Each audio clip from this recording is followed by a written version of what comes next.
అర్జునుడు తను ఉండగా వెనక ఇన్ని దెబ్బలు తింటే తట్టుకోలేక పగ్గాలు విసిరి బారేసి ఒక్క దూకు దూకాడు కిందకి. ఆ దూకేటప్పటికి ఆయన కడుపులలో ఉన్న జగములు ఊగిపోయి ఆయన కుండలములు ఇలా ఊగితే ఆకాశం అంతా కాంతి కప్పుకుంది. గబగబా చక్రం చేత్తో పట్టేసుకున్నాడు. పట్టనన్నవాడు పరిగెత్తుకుంటూ వెళ్ళిపోతున్నాడు భీష్ముడు రథం దగ్గరికి. పైన వేసుకున్నటువంటి బంగారు రంగు ఉత్తరీయం జారి కింద పడిపోయింది. అర్జునుడు ధనస్సు విడిచిపెట్టి కిందకి దూకి నమ్మితి నాలా ఉనగుబాటు చెయ్యకు మన్నింపుమని క్రీడిమరల దిగువ. బావా బావా, అర్జునుడు చేతకాని వాడైతే కృష్ణ పరమాత్మ చక్రాయుధం పట్టాడని లోకం చెప్తుంది. బావా కోపం తగ్గించుకో, వదిలేయి వదిలేయి వదిలేయి అని వెంటపడి చేయి పట్టుకుంటుంటే నేను నీ రథంలో ఎదురుగుండా ఉండగా నిన్ను కొడతాడా అంతా? ఇవాళ కరికి లంఘించు సింహంబు కరణిమెరసి. ఏనుగు కుంభస్థలం మీదకి దూకి సింహం ఎలా తన పంజాతో కొట్టి ముత్యాలు చిందరవందర చేస్తుందో అలా నా చక్రధారలతో భీష్ముడి కుత్తుక కత్తిరిస్తా. ఏమనుకుంటున్నాడో, స్వచ్ఛంద వరం ఉందనుకుంటున్నాడేమో. చంపేస్తాను భీష్ముడిని పరిగెత్తుకొచ్చాడే. తన భక్తుడి కోసం తన ప్రతిజ్ఞ కూడా మరిచిపోయి చక్రాయుధం పట్టుకుని ఆ మీదకు వచ్చేసిన కృష్ణుడు ఉన్నాడే, ఆయన పరమ భక్త లోలుడు. భక్తులంటే వెంట పడతాడు. ఆ కృష్ణుడు నాకు దిక్కని చెప్పుకున్నాడు భీష్మాచార్యుల వారు. అంత భక్త పరతంత్రత కలిగినటువంటి వాడు. అటువంటి మహానుభావుడు కనుకనే కురుక్షేత్ర సంగ్రామం అంతా అయిపోయిన తర్వాత రథంలో వెళ్ళి అర్జునుణ్ణి పిలిచి, అర్జున నీ సామాన్ ఏముందో తీసుకుని కిందకి దిగిపో అన్నాడు. దిగిపోయాడు. దూరంగా వెళ్ళి నించో అన్నాడు. ఏం బావా అన్నాడు. చెప్తానులే వెళ్ళి అన్నాడు. అన్నీ తీసుకుని దూరంగా వెళ్ళిపోయాడు. హనుమని పిలిచి మీరు ఇంకా నిష్క్రమించండి అన్నాడు. హనుమ వెళ్ళిపోయారు. ఒక్కసారి రథంలోంచి కుప్పించి ఒక్క దూకంత దూరం దూకాడు. ఆయన రథంలోంచి దూకేశాడు. భగ్గున కాలిపోయింది రథం. ఆశ్చర్యపోయాడు అర్జునుడు. బావా అదేమిటి రథం అలా కాలిపోయింది అన్నాడు. ఎప్పుడో కాలిపోయింది, ఇప్పుడు ఏమిటి? నీ గురువు ద్రోణాచార్యుల వారు, భీష్మాచార్యుల వారు, కర్ణుడు మొదలైనటువంటి వాళ్ళు వేసిన దివ్యమైన అస్త్రముల ధాటికి ఈ రథం కాలిపోయింది. నువ్వు కాలిపోతావని రథాన్ని ఆపాను నేనుండి. ఇప్పుడు కురుక్షేత్రం అయిపోయింది కనుక నేను దూకేసి రథం కాలిపోవడానికి అనుమతించాను, నిన్ను క్షేమంగా చూశాన్నాడు. మహానుభావులు. ఆయనే లేకపోతే అసలు నిజంగా పాండవులు ఎక్కడ నిలబడగలరా యుద్ధంలో? ఎంతటి దయాళువై ఎన్ని సందర్భాలలో ఆ పాండవుల్ని అక్కున చేర్చుకుని కాపాడుకున్నాడు. ఎన్ని విషయాలలో అలిమి మీరినటువంటి మాటలు మాట్లాడి అక్కరలేని విషయాల జోలికెళ్ళి అర్జునుడు ప్రాణం మీదకి తెచ్చుకున్నాడు. సైంధవుడి విషయంలో తొందరపడి ప్రతిజ్ఞ చేసేశాడు. రేపు సూర్యాస్తమయం లోపల చంపేస్తానన్నాడు. పోనీ అక్కడతో ఊరుకున్నాడా? తన గాంధీవాన్ని ఎవరు తిడితే వాళ్ళని చంపేస్తానన్నాడు. ధర్మరాజు గారు పొరపాటున అర్జునుడి గాంధీవాన్ని నిందించాడని నా గాంధీవాన్ని నిందించిన వాళ్ళని చంపుతానని ప్రతిజ్ఞ చేశాను, ధర్మరాజుని చంపేస్తానన్నాడు. ధర్మరాజుని చంపేస్తే ఇంకా యుద్ధం ఎందుకు? ఎలా ఈ సమస్య నుంచి పైకి రావడం? నేనన్నా చచ్చిపోవాలి, ధర్మరాజునన్నా చంపేయాలన్నాడు. ఇద్దరిలో ఎవరు చచ్చిపోయినా ఇంకా యుద్ధం ఎందుకు? అప్పుడు కృష్ణ పరమాత్మ వచ్చి పెద్దవాళ్ళని చంపేయక్కర్లేదు, పెద్దవాళ్ళని వాళ్ళ ఎదురుగుండా నింద చేసినా, వాళ్ళ చాట్న నింద చేసినా వాళ్ళని చంపిన పాపమే వేస్తారు. కాబట్టి మీ అన్నయ్యని నిందించన్నాడు. ధర్మరాజును పట్టుకుని నిందించాడు. ఇప్పుడు చంపేసినట్టే పద అన్నాడు. అంతటి ధర్మాత్ముణ్ణి మా అన్నయ్యని తిట్టాను, ఇంకెందుకు చచ్చిపోతానన్నాడు. అమ్మ నాయనో మళ్ళీ చచ్చిపోతానంటే మా అన్నయ్యని తిట్టాను, ఇంకెందుకు చచ్చిపోతానన్నాడు. ఓ పని చేయి, తనని తాను పొగుడుకుంటే చచ్చిపోయినట్టే, అందుకు నిన్ను నువ్వు పొగిడేసుకో, నువ్వు చచ్చిపోయినట్టే. అప్పుడు తనని తాను పొగుడుకున్నాడు, అప్పుడు బతికాడు.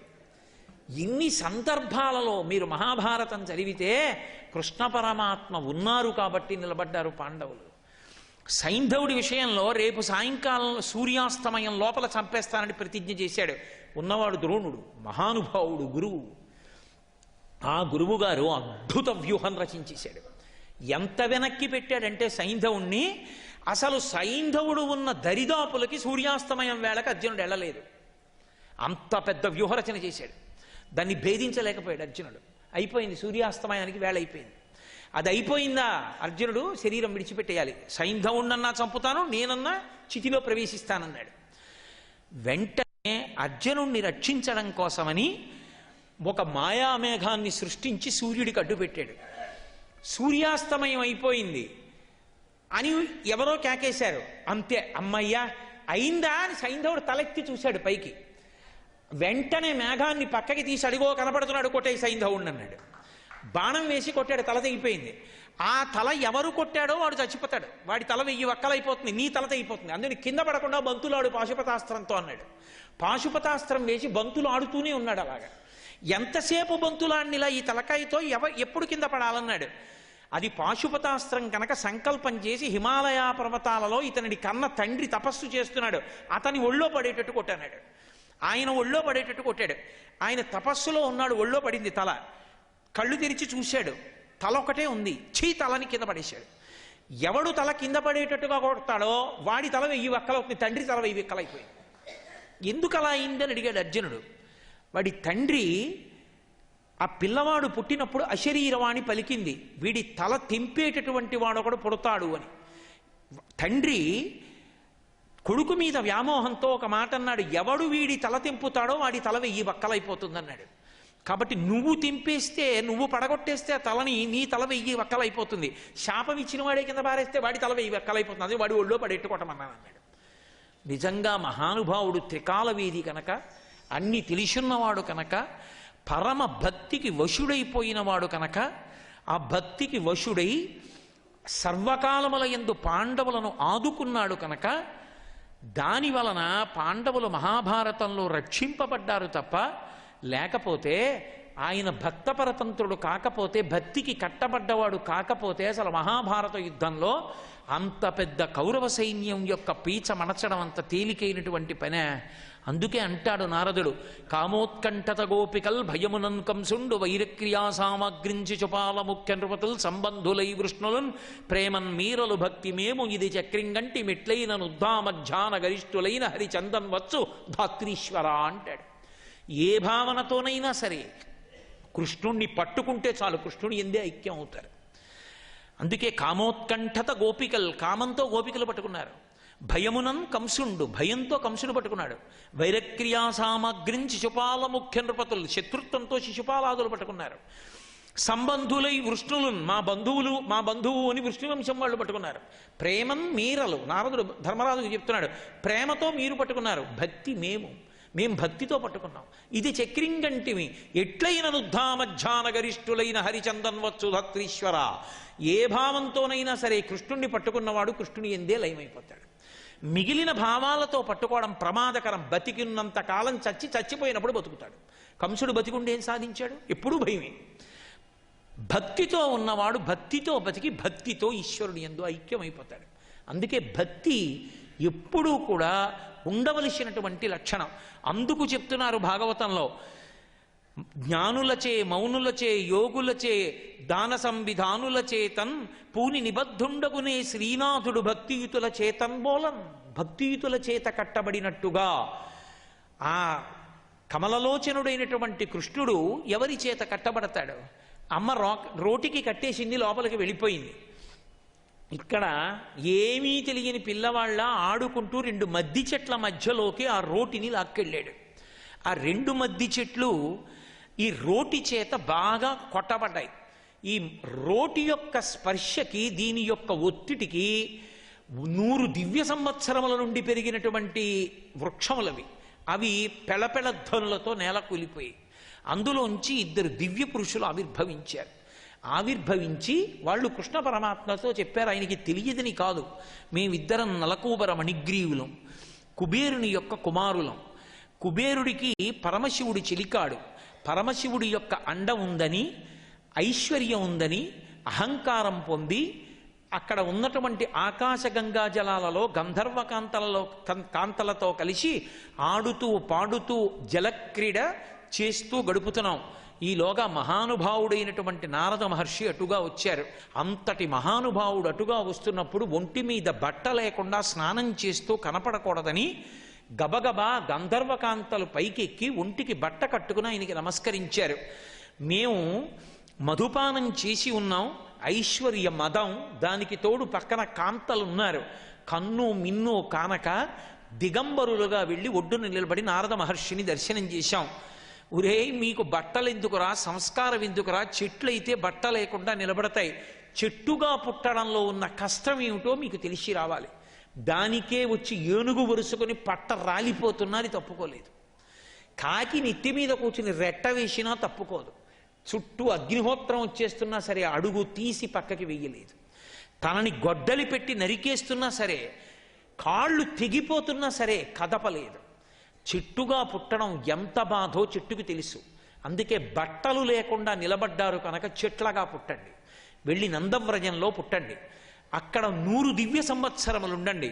ఒకనాడు పరిపూర్ణావతారంగా కృష్ణుడు వస్తాడు, ఆయన పాద స్పర్శ చేత మీకున్నటువంటి శాపము విమోచనమవుతుందన్నాడు. ఆయన కూడా ఎందుకు ఇచ్చాడు శాపము అంటే, వీళ్ళు కలవారిసుతుల మనుచును కలకంఠుల తోడ కూడి కానరు పరులన్ కలలోనైనను వీరికి గల కావరమడగించి బుధుల చేర్చుట యొప్పున్నన్నాడు నారదుడు. మహాత్ములైన వారు శాపం ఎందుకు ఇస్తారు అంటే సరిదిద్దడానికి ఇస్తారు. వీడు బాగా ఐశ్వర్యవంతుడు, కలవారిసుతుల మనుచును కుబేరుడి యొక్క కొడుకులు, పైగా కలకంఠులతోడ కూడి కానరు పరులన్ గంధర్వకాంతలతో కలిసి ఉన్నారు, జలక్రీడలు ఆడుతున్నారు, మదోన్మత్తులు, మధుపానం చేసి ఉన్నారు. ఇటువంటి వాళ్ళకి ఒళ్ళు దగ్గర పెట్టుకొని ప్రవర్తించడం, వినయం నేర్చుకోవాలంటే శాపం ఇవ్వవలసిందే. అందుకు ఇస్తాను, అప్పుడు వీళ్ళు బాగుపడతారని శాపం ఇచ్చాడు. ఇప్పుడు కృష్ణ పరమాత్మ రోటితోటి 2 మద్ది చెట్ల మధ్యలోంచి వెళ్ళినప్పుడు ఆయన యొక్క పాదస్పర్శ వలన 2 మద్ది చెట్లుగా ఉన్నటువంటి నలకూబర మణిగ్రీవులకు శాప విమోచనమైంది. శాప విమోచనమై వాళ్ళు కృష్ణ పరమాత్మని ఒక మాట అడిగారు. భాగవతంలో అనేకమైనటువంటి పద్యాలు ప్రార్థనకి సంబంధించినవై ఉంటాయి. ప్రార్థన అన్న మాట అన్నిటికీ అన్వయం అవ్వదు. ప్రార్థన అన్నది 2 లక్షణములు ఉంటేనే అన్వయం అవుతుంది. ప్రార్థన అనేది ఏంటంటారో తెలుసా? లోపల ఒక భావన ఉండాలి. ముందు కాలమునకు దురితమునకు మధ్యలో జీవుడు నలుగుతాడు. ఆ నలుగుతున్నప్పుడు ఉద్ధరించేవాడు ఉన్నాడని తెలిసి చేస్తే ప్రార్థన అంటారు. అంతేకాని నోటితో చెప్తే ప్రార్థన అవదు. లోపల ఆ భావన ఉండాలి. కాలమునకు చేసినటువంటి దురితమునకు, మీరు ఆ మాట పట్టుకున్నారో లేదో, ఇప్పుడు దురితము అని ఉంటుంది, నేను చేసిన పాపకర్మ ఉంటుంది, అది నాకు తెలియదు, పరమేశ్వరుడికి తెలుస్తుంది. నేను ఎప్పుడో అలా వెళ్ళిపోతున్నటువంటి కుక్కని నిష్కారణంగా రాయి పెట్టి కొట్టాను అనుకోండి, దాని కాలుకి దెబ్బ తగిలి అది కుయ్యో కుయ్యో కుయ్యో అని ఏడుస్తూ ఆ కాలు ఈడ్చుకుంటూ వెళ్ళి 2-3 రోజులు బాధపడింది అనుకోండి, పరమేశ్వరుడు ఏం చేస్తాడంటే, నేను నిష్కారణంగా ఒక కుక్క కాలు మీద రాయి పెట్టి కొట్టి కుక్క బాధపడి 3 రోజులు కాలు నిప్పితో అనుభవించినందుకు ఈ చేసిన పాపాన్ని మళ్ళీ నా కాలు కూడా నిప్పిటేట్టు చేసి తీసేస్తాడు. నేనేమనుకుంటాను, ఇవాళ అక్కడికి వెళ్ళాలి, ఇక్కడికి వెళ్ళాలి, ఈ పని చేయాలి, ఆ పని చేయాలనుకుంటాను. కానీ దురితమునకు ఫలితం ఇచ్చేవాడు ఎవరు? ఈశ్వరుడు. ఆయనకి తెలిసి ఎప్పుడేమి ఇవ్వాలో. ఏ మేడమెట్లో దిగుతున్నప్పుడు కాలు మడత పడుతుంది, కాలు స్వాధీనంలో ఉండదు. వైద్యుడు నారాయణ స్వరూపుడు, ఆయన అంటాడు ఇవాళ నువ్వు అడుగు వేయకూడదు, వెళ్ళి పడుకో అంటాడు. ఇప్పుడు ఏమైంది? వాడు చేద్దాం అనుకున్న పని కాలమునందు దురితము యొక్క ఫలితం వస్తుంది. అది ఎన్ని గంటల, ఎన్ని నిమిషాల, ఎన్ని క్షణాలకు ఇవ్వాలో ఒక్క పరమేశ్వరుడికి తెలుసు. నా దురితం నాకు కూడా తెలియదు. ఈ కాలమునకు, ఈ దురితమునకు మధ్యలో జీవుడు నలిగిపోతుంటాడు.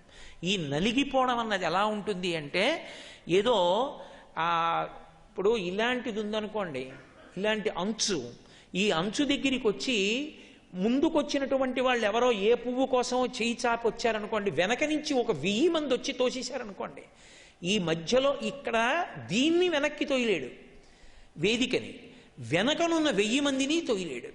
ఇప్పుడు అతను ఏమైపోతాడు? ఆ 1000 మందికి కఠినమైన ఈ వేదికకి మధ్యలో నలిగిపోతాడు.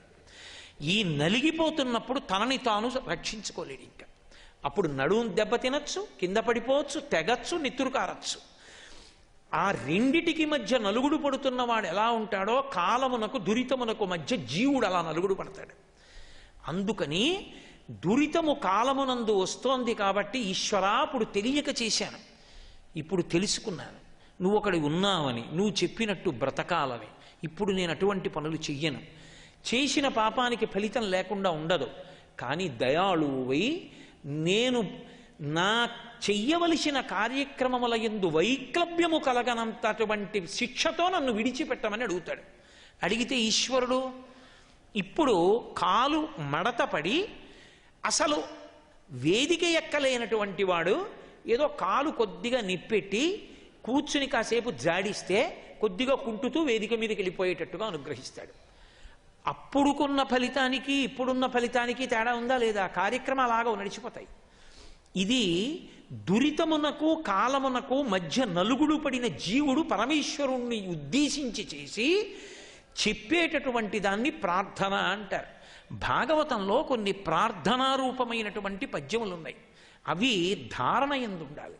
అందుకే పెద్దలు ఇప్పుడు నేను చెప్పబోయే పద్యం ఏదుందో దాన్ని తీర్థసేవనమునందు వాడుతూ ఉంటారు.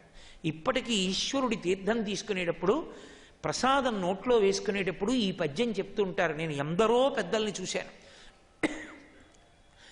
నీపాద కమల సేవయు నీపాదార్చకులతోడి నెయ్యము అని మాలాకారుడు ఎలా అంటాడో అలా నలకూబరమణిగ్రీవులు అంటారు. నీ పద్యావళులాలకించు చెవులున్ నిన్నాడు వాక్యంబులన్ నీ పేరన్ పనిచేయు హస్తయుగమున్ నీ మూర్తిపై చూపులున్ నీ పాదంబుల పంతమొక్కు శరముల్ నీ సేవపై చిత్తముల్ నీపై బుద్ధులు మాకు నిమ్ము కరుణన్ నీ రజపత్రేక్షణ. అది పూజ చేసినందుకు. ఎందుకు ఆ తీర్థం ఏం చెయ్యాలంటే ఇకనైనా బతుకు బాగుండేటట్టు చెయ్యాలి. అలా ఉండాలంటే నీ పద్యావళులాలకించు చెవులన్, నీ మీద స్తోత్రాన్ని వినే చెవులు కావాలి. నీ పద్యావళులాలకించు చెవులన్ నిన్నాడు వాక్యంబులన్, నీ గురించి చెప్పగలిగిన నోరు కావాలి. నిన్ను చూడగలిగిన కన్నులు కావాలి. నీ పాదముల యందు వంచగలిగిన తల కావాలి. ఈశ్వరా అలా మమ్మల్ని అనుగ్రహించు అని ప్రార్థనాపద్యంగా చెప్పి తీర్థం పుచ్చుకుంటారు. భాగవతంలో ఉన్నటువంటి పద్యాలలో మెరుపులలో ఇదొకటి. వాళ్ళు ఈ మాటలు చెప్పి ఆయనకి నమస్కారం చేసి వెళ్ళిపోయారు. పూజలో ఎందుకు వాడతారు అంటే ఎదురుగుండా కృష్ణుణ్ణి చూస్తూ చెప్పారు. మనం పూజలో అర్చామూర్తిగా మన ఇంట్లో ఉన్న స్వామిని చూస్తూ తీర్థం తీసుకుంటాం, పాదోదకాన్ని. అందుకే ఈ పద్యాన్ని తీర్థసేవనమనందు అన్వయం చేస్తారు. ఇప్పుడు వాళ్ళిద్దరూ వెళ్ళిపోయారు. అక్కడ పిల్లలు ఆడుకుంటున్నారు, వాళ్ళు చూశారు ఈ విషయాన్ని. ఈలోగా నందాదులకు వినపడింది పెద్ద చప్పుడు. వాళ్ళు గబగబా పరిగెత్తుకొచ్చారు. పిడుగుపడదుగాక పెనుగాలి విసరదు ఖండితంబులగుట కానరాదు బాలుడితడు పట్టి పడత్రోయజాలడు తరువులేల కూలే ధరణి మీద. పోనీ ఏమైనా పెద్ద పిడుగుపడిందా అంటే పిడుగుపడలేదు. ఏమైనా పెనుగాలి వీచిందా అంటే పెనుగాలి వీచలేదు. ఎవరైనా గండ్రగొడ్డలు పెట్టి నరికారా అంటే నరకలేదు. మరి చెట్లు ఎలా పడిపోయాయి భూమి మీద? ఇలా చెట్లు భూమి మీద పడిపోయాయి అంటే ఆశ్చర్యం. అదృష్టం, దక్కాడు కృష్ణుడు. పైగా రోలు కట్టేసింది వాళ్ళమ్మ. ఎంత పని చేసింది వాడి మీద పడుంటే అని అక్కడ ఉన్న పిల్లల్ని అడిగారు, ఏమైంది అని అడిగారు. వాళ్ళు అన్నారు, ఏమో కృష్ణుడు ఆడుకుంటుంటే రోలు ఒత్తిడికి పడిపోయాయి చెట్లు. అందులోంచి ఇద్దరు దివ్య పురుషులు వచ్చి కృష్ణుడిని స్తోత్రం చేసి వెళ్ళారన్నారు. వాళ్ళన్నారు, ఈ జడ్డుంబొల్కేలో కంబుననైన చెప్పబడునే అన్నారు. జడ్డి మాటలు విశాఖపట్నం జిల్లా వాడతారు ఎక్కువ, జడ్డితనం అంటుంటారు. ఈ జడ్డుంబొల్కేలో కంబుననైన చెప్పబడునే. ఏ పిల్లలు తెలిసి తెలియనితనం. కృష్ణుడు ఏమిటి, రోలట్టు లాగడం ఏమిటి, రెండు చెట్లు పడిపోవడం ఏమిటి, అండులోంచి ఇద్దరు రావడం ఏమిటి, ఈయన్ని స్తోత్రం తన కట్టు తాను విప్పుకోలేక ఏడుస్తున్నవాడిని ఇంకోడు స్తోత్రం చేశాడా? ఇంతకన్నా నమ్మడానికి ఏమైనా ఉంటుందా అనుకుని పెద్దవాళ్ల యొక్క పాండిత్యం అలా ఉంటుంది. పిల్లలు అంటే నిష్కాపట్యం ఉన్నవాళ్ళు, వాళ్ళు విద్వాంసులు, వేదాంతులు, వాళ్ళ యొక్క పరిణతి అలా ఉంటుంది. అందుకని వాళ్ళకి అది కనపడింది, వాళ్ళు అది నమ్మరు. కాబట్టి ఏదో మన అదృష్టం, కృష్ణుడి దక్కాడు అంతే చాలని గబగబా నడుము కట్టినటువంటి తాడు విప్పేసి ఆయన్ని తీసుకుని ఇంట్లోకి వెళ్ళిపోయారు. ఇది దామోదర లీలకి ఉండేటటువంటి కొనసాగింపు. ఈ కొనసాగింపు ద్వారా నలకోబరమణిగ్రీవుల యొక్క వృత్తాంతాన్ని భాగవతంలో ఆవిష్కరించారు. దామోదర లీల అని, ఇది తాడు కట్టబడినటువంటి వాడి లీల, త్రాటి చేత బంధింపబడిన వాడి లీల. అందుకే ఆయన నడుం మీద తులసి మాల వేస్తూ ఉంటారు. ఇప్పటికీ దామోదర దర్శనం చెయ్యాలి అంటే ఆయన నడుం మీద తులసి మాల వేస్తారు. అందుకే ఇప్పటికీ తిరుపతిలో గోవిందరాజస్వామి వారికి నడుం మీద తులసి మాల వేస్తుంటారు. నడుము మీద తులసి మాల ఉన్నవాడు కూడా దామోదరుడి. తులసిమాల ఉదరమునందున్నవాడు కాబట్టి దామోదర. అసలు అర్థం ఏమీ తెలియనటువంటి ఒక గోపకాంత యొక్క భక్తికి కట్టబడ్డాడు కాబట్టి దామోదర. అందుకే అన్నీ తెలిసిన వాడికి అమావాస్య మరణం, ఏమీ తెలియని వాడికి ఏకాదశి మరణం అని ముతక సామెత. భగవంతుడు ఉన్నాడు అని నమ్ముకున్నవాడు ఎవడున్నాడో వాణ్ణి ఈశ్వరుడు రక్షిస్తాడు. వాడి పాపం పుణ్యం ఈశ్వరుడు చూస్తూ ఉంటాడు. నాకన్నీ తెలుసని అహంకారం ఉన్నవాడి జోలికి ఈశ్వరుడు కూడా వెళ్ళాడు. మొదట విడిచిపెట్టవలసింది ఏదైనా ఉంటే అహంకారం విడిచిపెట్టాలి. నా అంతవాణ్ణి నేను నాకు తెలుసనుకోవడం ప్రమాదకరం. అందుకే చదువు దేనికి పనికి రావాలి అంటే నాకు చాలా తెలియవు అని తెలుసుకోవడానికి పనికి రావాలి. ఏమండే నాకు ఇది తెలుసు అని నేను అన్నాను అనుకోండి, నాకన్నా పనికి మాలిన వాడు లోకంలో ఉండడు. నేను 50 ఏళ్ళు దాటిపోయేటప్పటికీ ఈ విషయాలు చదవగలిగా. ఇంకా నేను చదవవలసినవి ఎన్ని భాండాగారాల పుస్తకాలున్నాయో, ఇన్ని విషయాలున్నాయో. అసలు నాకు తెలిసున్నది ఏ పాటి, ఏం తెలుసు నాకు? విద్య అన్న మాటకు అర్థం నాకు చాలా తెలియవన్న వినయాన్ని పొందడం. ఆ వినయం లేనప్పుడు నాకు ఇన్నొచ్చు అని చెప్పుకోవడానికి పనికొస్తే అది అహంకారం అవుతుంది. నాకు చాలా తెలియవని తెలుసుకోవడానికి అది పనికొస్తే అది నిజమైన విద్య అవుతుంది. అందుకే ఆయనని నమ్మి భక్తితో ఉన్నవాడు నడుస్తున్నప్పుడు వాడు పాపం చెయ్యకుండా ఆయనే చూసుకుంటూ ఉంటాడు. వాడికి వేదం తెలుసా, వాడికి వేదం తెలియదా అన్నదానితో ఉండదు. వాడు పాపంలో ఉంటే వాడిని పాపంలోంచి ఆయన ఉద్ధరిస్తాడు. దాని జోలికి వెళ్ళకురా అని తప్పిస్తాడు. వాడు దూరంగా పోయిన అది మంచిదైతే ఆ మంచి పని వాడితో చేయిస్తాడు. అందుకే అన్నిటికన్నా ఉండవలసినది ఏది అంటే భగవానుని యందు భక్తి ఉండాలి. ఆ భక్తి ప్రయత్నపూర్వకంగా ఆర్ద్రతతో సంపాదించుకోవాలి. అది ఎందుకు వస్తుందండి భక్తి అంటే? నేను మీతో ఒక్క మాట చెప్తాను. నన్ను కన్న తల్లి కాబట్టి ఆవిడ నా ఎదురుగుండా ఉంటే భక్తి. నన్ను కన్న తండ్రి భక్తి. నాకు విద్య చెప్పిన గురువు, అందుకని మా గురువు గారి పట్ల భక్తి. భగవంతుడి పట్ల ఎందుకు నేను భక్తితో ఉండాలి? ఒక్కటే కారణానికి భక్తితో ఉండాలి.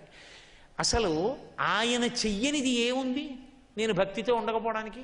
నేను తిని పడుకుంటే జీర్ణం చేసేవాడు ఆయన, నా రక్తాన్ని కదిపేవాడు ఆయన, నా ఊపిరి తీసేవాడు ఆయన, నా రక్తపోటుని నియంత్రిస్తున్నవాడు ఆయన, నా గుండె కొట్టుకునేట్టు చేస్తున్నవాడు ఆయన, నాలోని మేధాశక్తి ఆయన, నా వాక్కులు ఆయన, నేను నిలబడడానికి భూమి ఆయన, నేను తిన్న అన్నం పచనం అవ్వడానికి అగ్ని ఆయన, నా దాహం తీర్చిన నీళ్ళు ఆయన.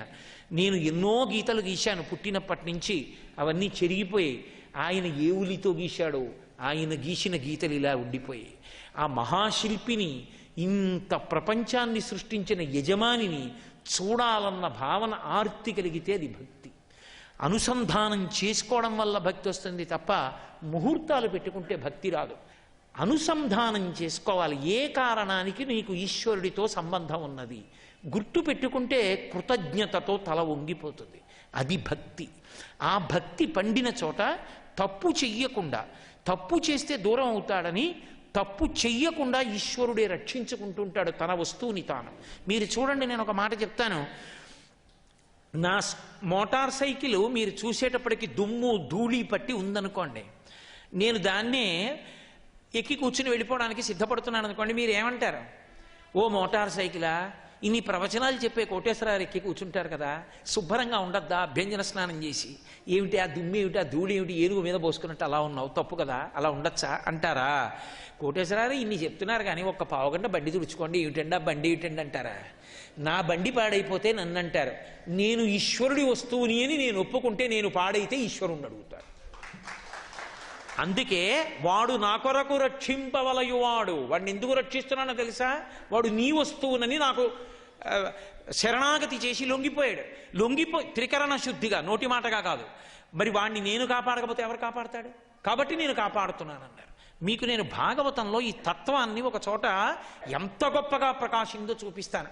భక్తి దాని కొనసాగింపుగా ఎన్ని లీలలు నడుస్తుంటాయో భాగవతంలో. సర్వం శ్రీ ఉమామహేశ్వర పరబ్రహ్మార్పణమస్తు. స్వస్తి.